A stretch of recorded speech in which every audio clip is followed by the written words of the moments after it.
अर्थमंत्री निर्मला सीतारमण यांनी सादर केलेल्या अर्थसंकल्पातील 7 मोठ्या गोष्टी पहिल्यांदा नोकरी मिळालेल्यासाठी जर पगार 1 लाख रुपयांपेक्षा कमी असेल तर पहिल्यांदाच मध्ये नोंदणी करणाऱ्यांना 3 हप्त्यांमध्ये 15,000 रुपयांची मदत मिळेल.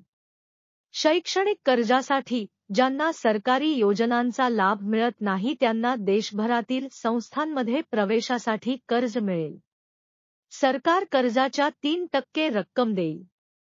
यासाठी ई-व्हाउचर सुरू केले जातील जे दरवर्षी 1 लाख विद्यार्थ्यांना दिले जातील. राज्यांसाठी विशेष योजना बिहार आणि आंध्र प्रदेश. आंध्र प्रदेशला 15,000 कोटी रुपये आणि बिहारला 41,000 कोटी रुपयांची मदत. बिहार, झारखंड, पश्चिम बंगाल, ओडिशा आणि आंध्र प्रदेशसाठी पायाभूत सुविधांच्या विकासासाठी विशेष योजना.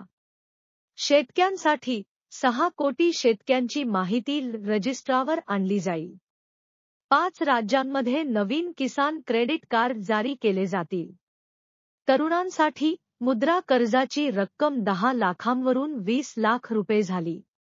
500 टॉप कंपन्यांमध्ये 5 कोटी तरुणांना इंटर्नशिपचे आश्वासन. महिला आणि मुलींसाठी महिला आणि मुलींना लाभ देणाऱ्या योजनांसाठी 3 लाख कोटी रुपयांची तरतूद.